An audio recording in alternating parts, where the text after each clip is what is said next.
Então, vamos agora ver a parte prática. O tecido cartilaginoso são apenas 3 lâminas e é o mais fácil de estudar é o tecido cartilaginoso na aula prática, sabia? Então a gente vai ver um corte de traqueia para ver o tecido cartilaginoso hialino, cartilagem hialina, um corte de traqueia, né? A gente já falou lá na aula teórica que a traqueia é formada por semianéis, né, que delimitam um tubo. Esse tubo tem tecido conjuntivo, tem músculo liso, tem o epitélio de revestimento, mas o que a gente vai dar ênfase aqui é a cartilagem, né? Então aqui a gente tá vendo o corte. A cartilagem tá aqui, ó, no centro desse semianel, que tá cortado aqui. O epitélio de revestimento, o pseudoestratificado prismático ciliado com células caliciformes está aqui na superfície, né? Aqui é o lume do órgão. Abaixo do epitélio tem tecido conjuntivo frouxo, tem umas glândulas. E aí tem o pericôndrio, né? E aqui, pessoal, vocês estão vendo que está separado? Isso aqui é um defeito. É comum nos cortes que tem cartilagem hialina ocorrer alguns pequenos defeitos por causa da rigidez desse tecido. Embora ele seja flexível, ele é meio rígido. Então é difícil preservar quando vai preparar a lâmina. Tem pericôndrio aqui, então, de um lado e do outro, né? E aqui cartilagem hialina. Vamos ver o aumento aqui, pessoal. O pericôndrio está delimitado aqui, está delimitado aqui. Esse pericôndrio, vocês estão vendo que ele se continua com o conjuntivo da mucosa, da submucosa desse órgão, dessa estrutura. Aqui no aumento a gente está vendo o pericôndrio. Olha só as fibras colágenas, elas estão até soltando aqui, ó, tá vendo? Isso aqui é defeito. A parte fibrosa do pericôndrio, parte celular do pericôndrio, olha só, tá vendo os núcleozinhos aqui? Essas células são células condrogênicas, mas a gente não precisa identificar elas não. E aqui tem os condroblastos, esses mais ovais, esse aqui, tá vendo? Tem grupinhos isógenos desses condroblastos, porque eles fazem mitose e sintetizam matriz em volta dele, crescimento aposicional, lembra? A partir do pericôndrio. E aqui já os condrócitos, né, já maduros, em lacunas, eles têm uma taxa de síntese muito mais baixa do que o condroblasto, mas eles se mantêm ali, né. Em volta das lacunas, a gente está vendo a presença da matriz territorial, mais coradinha, porque é o local onde predomina substância fundamental amorfa e pobre em colágeno. Então fica mais coradinha pela hematoxilina, tá? Matriz territorial, matriz interterritorial. Ó, ao contrário. Interterritorial é essa que tá clarinha aqui. Territorial é essa que tá em volta do condrócito, tá? Aumentando um pouco mais aqui o condrócito. Aumentando um pouco mais aqui, pessoal, a gente tá vendo aqui uma parte do pericôndrio celular, né? Onde tem as células condrogênicas, não tá aparecendo aqui. E os condroblastos, né? Células mais ovais, os condrócitos mais arredondadinhos. Grupos isógenos, resultado de mitoses, né? E a matriz ao redor dele. Então aqui a gente vê claramente a lacuna, o condrócito lá dentro da lacuna, olha só. Fica retraído lá dentro da lacuna. Quando você observa no aumento, assim, nesse aumento, você observa que tem bastante matriz entre as células são de um tamanho até pequeno. Isso eu tô falando porque é pra gente comparar com a próxima cartilagem, que é a cartilagem elástica.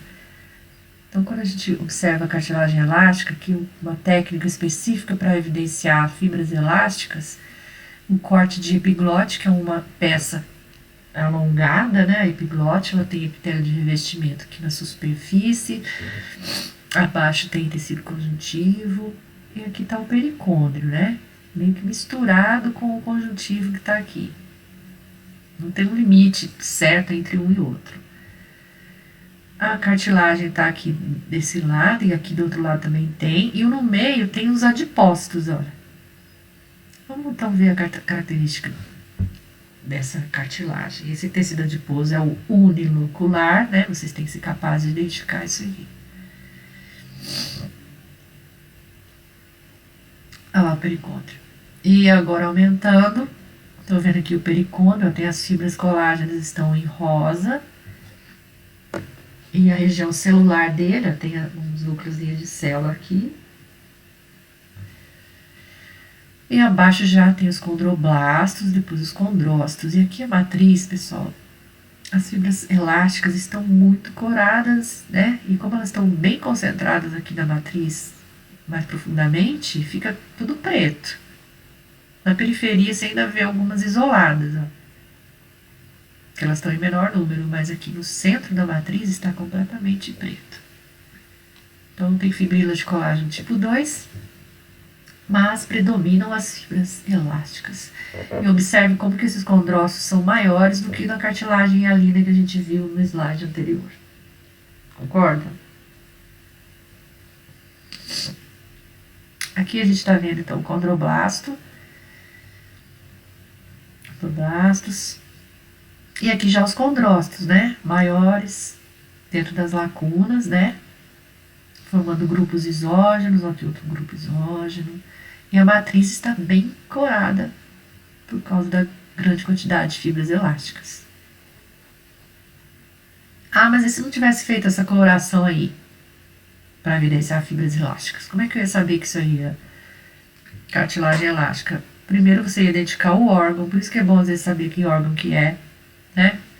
Mesmo que não vai ser cobrado nessa disciplina, né? Mas futuramente você vai ter que ser obrigado a identificar os órgãos olhando a lâmina. Você já vai saber que é epiglote, você vai lembrar que ela é cartilagem elástica.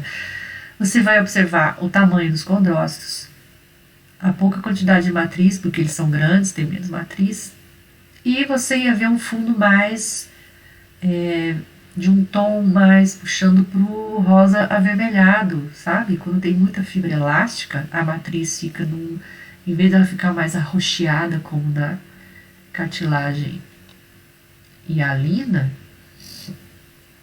ela ficaria num rosa mais puxando um pouquinho para o vermelho claro, né? Isso vocês podem observar nos atlas. Eu recomendo que consulte aquele atlas de histologia interativa que eu coloquei no campus virtual. Não foi só para preencher buraco lá no campus virtual, é para vocês usarem, né? Para vocês irem lá. Tem que ter interesse também, né? De ir atrás das informações, de estudar um pouco a mais do que é cobrado, porque está sendo muito pouco cobrado, na verdade, né? Eu não estou cobrando muita coisa. Vocês têm que estudar. Então vamos lá. Aqui, por fim, o terceiro tipo de cartilagem é a cartilagem fibrosa.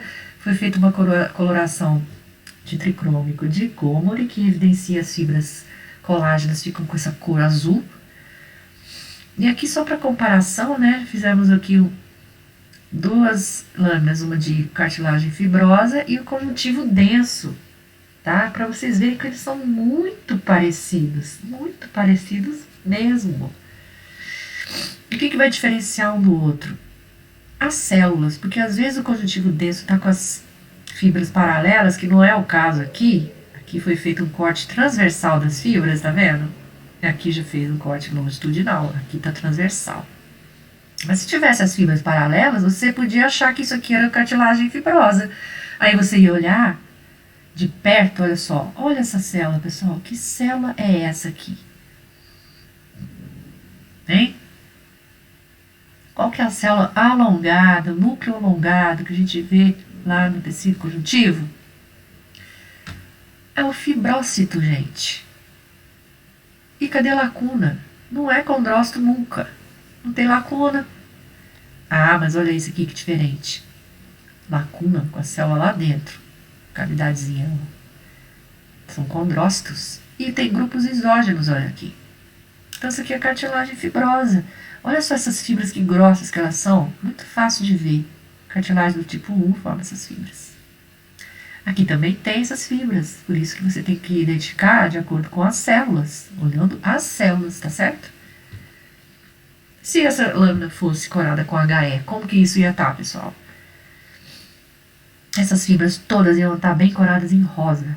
Um rosa bem evidente. Bem, sim, claro, porém vívido. E os núcleos estariam roxos. Simples. Nesse caso aqui também, mesma coisa. Ia estar mesma coisa. Ia estar as fibras aqui, a matriz ia estar completamente rosa e os núcleos roxos. E é isso. O tecido cartilaginoso é muito fácil, né, pessoal? Até breve. Até muito, muito breve.